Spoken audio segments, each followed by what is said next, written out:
На торжественном собрании подведения итогов года Егор Афанасьевич объявил, что 2016 год в республике объявлен годом благоустройства. Мы на своем тоже на подведении итогов, Ленский район поддержал эту инициативу, хотя у нас 2015 год был объявлен годом дошкольного образования, мы объявляли и поддерживали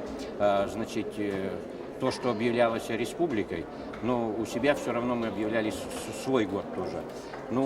Здесь мы поддержали, все ленчане поддержали год благоустройства в республике, инициативу Егора Афанасьевича. И на сегодняшний день мы разрабатываем план мероприятий по продолжению года благоустройства. Все средства, которые у нас создан фонд поддержки муниципальных поселений, все эти средства мы планируем направить именно на год благоустройства. Также будем работать с республикой. Те, которые средства у нас по разным направлениям идут, мы больше будем направлять и на год благоустройства. Еще в связи с тем, что 2017 год планируется вообще в России объявить годом экологии. Это как-то созвучно все получается. Но будем стараться приводить в поселениях,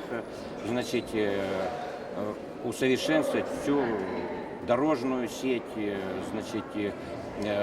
освещение, электрификацию делать все. И то же самое в городе, в самом Ленске. Вот таким образом ленчане готовы, поддерживают и будут плодотворно заниматься